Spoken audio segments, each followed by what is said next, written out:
Alrighty, so what we're going to be doing today is wiring in this brand new rack that I kind of put together in the last video. Alright, so at the top we have the screen, which I still don't even know if it works yet, but that's okay, we'll worry about that later. Right below that, I did get the second charge controller hooked up, and we're only going to be wiring in one of those, and that'll be this one right here. Right below that, we have all the solar fuses, surge suppressor, and the circuit breaker. And right below that, we have the ABB SACE S5. It's a 300 amp circuit breaker shunt trip. And then, of course, we have all of these switches right here. Now, I'm only going to be wiring in the 2 power buttons and the emergency stop button today.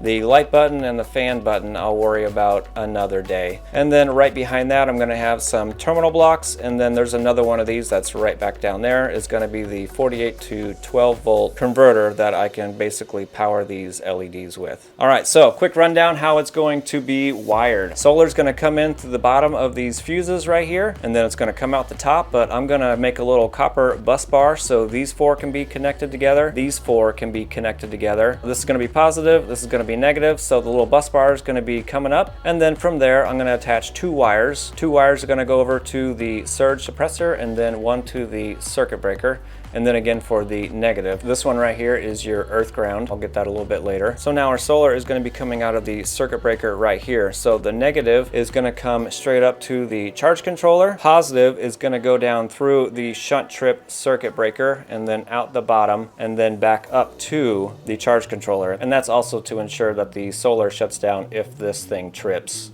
All right, so from there, the battery connections, those are gonna go kind of right over here where I'm gonna have the little DIN rail with all the terminal blocks and stuff. That's gonna be kind of my bus bar. And then from there, it's gonna go over to the shunt trip circuit breaker and then out the bottom. Bottom side is probably going to go over to the APC UPS that I'm using as an inverter. And of course, the emergency stop button is going to be wired to the shunt trip breaker and the Batrium BMS. The 2 power buttons are going to be connected directly to the APC UPS. So that's just a quick little rundown of how everything is going to go. And I also have a 4th grade wiring diagram that I made in Paint available to download in a link below if anybody wanted to follow along or make sure I didn't screw anything up. Another thing I forgot to mention just a second ago is my shunt trip has a 24 volt DC coil inside, which is the tripping circuit. So in order for me to power that,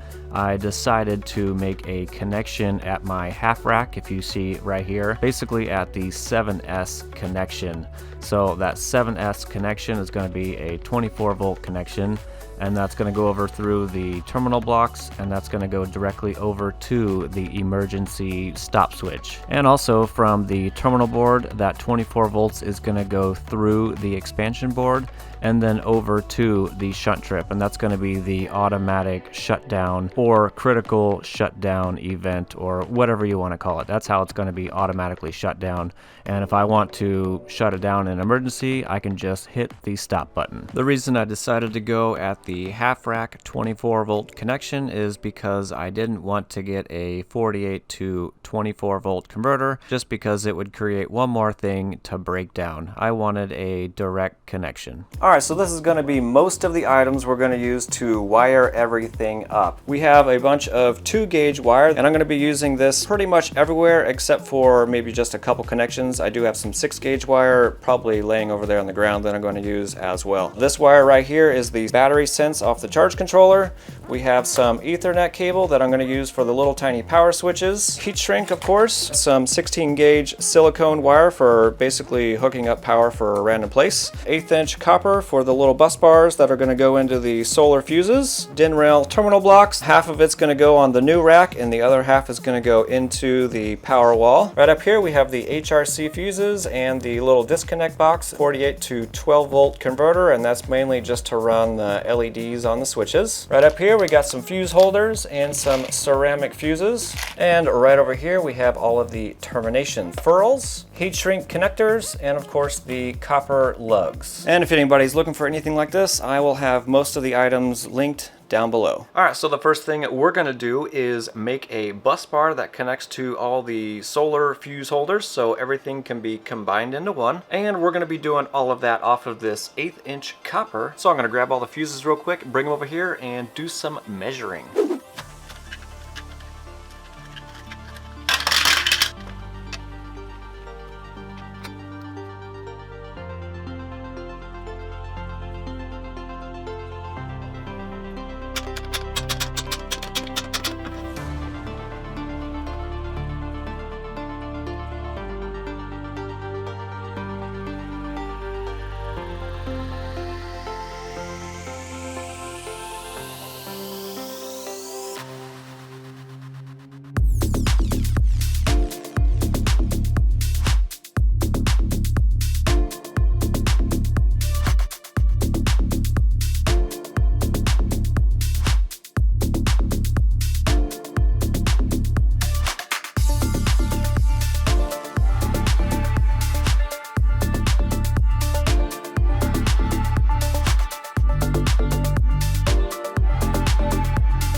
So the next thing we're going to do is set up the DIN rail over here and then all the terminal blocks so we can at least complete, this portion of the wiring. Alright, so this is going to be kind of the setup for now. Keep in mind I'm actually going to need 4 of these. 2 of these will be deleted, later on, but for right now I actually need 4 of these. 2 of them are going to be from the battery and 2 of them are going to be going to the UPS. The reason I have all of these is not only for other connections, but this also acts as strain relief. So one thing that kind of sucks about my setup, since I'm using the UPS as my inverter, is it's sitting inside the battery rack. So I actually have to come out of the battery rack with 2 cables over to that rack, and we'll just say it's these 2 right here. They'll terminate right here, and then the other side will go into the shunt trip breaker.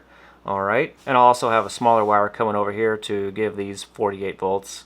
And then the other 2 are actually going to go back to the battery rack, which will power the UPS. One day, whenever I have an actual inverter, I can get rid of basically 2 of these from the whole system here. So for now, this is kind of permanent slash temporary, but this is going to be the setup. And all these little guys over here are going to be for powering the switches and the 48 to 12 volt converter, etc. And I may need to add or subtract some. I'm just gonna fill it with these for now and kind of work it out a little bit later. So what I'll do real quick is install this DIN rail, and then we will throw these on there.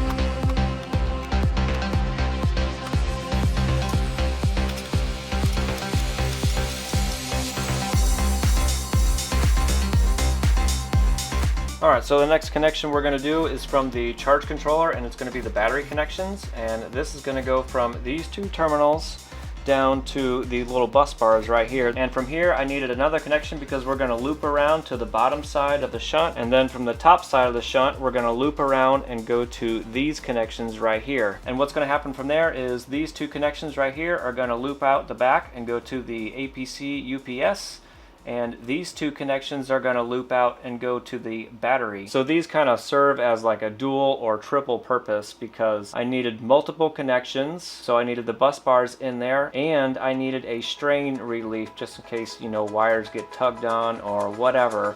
These are going to secure it to the rack.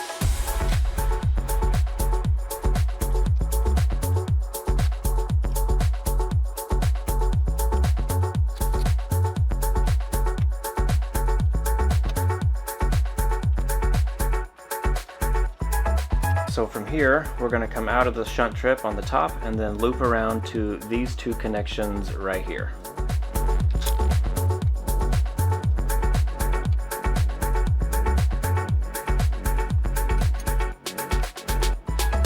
Alright, the next connections we're going to do, or at least just set here for right now, is these 2 right here and these 2 right here. These 2 are going to go directly to the battery, and these 2 are going to go directly to the UPS.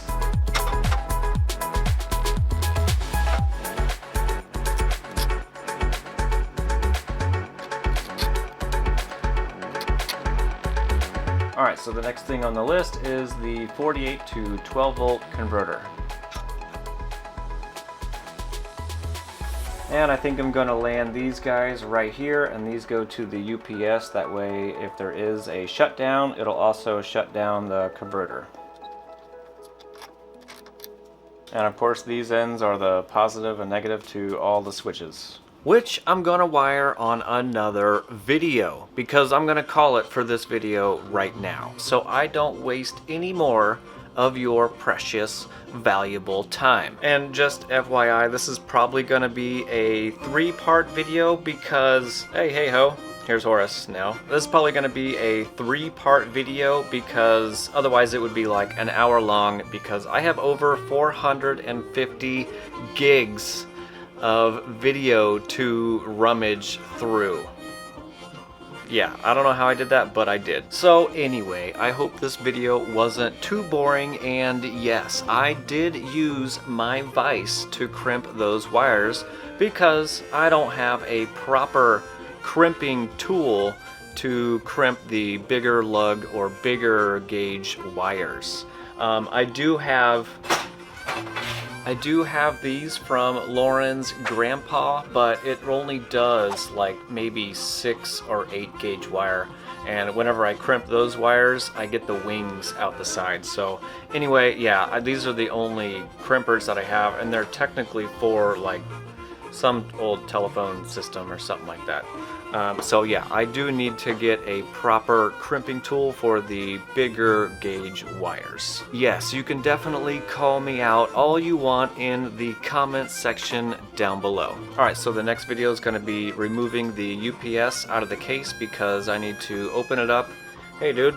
I need to open it up and clean it out and, let's see, solder those wires onto the power buttons so I can turn on and off the UPS on the control panel.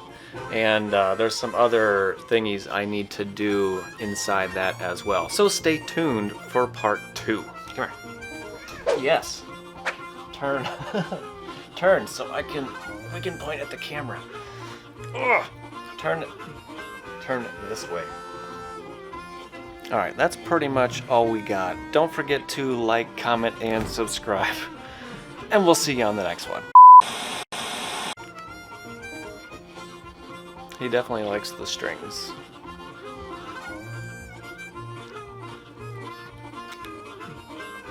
I should remember not to wear this whenever I want to talk to the camera. Are you done? No, we're not done. Alright, we'll see you on the next one.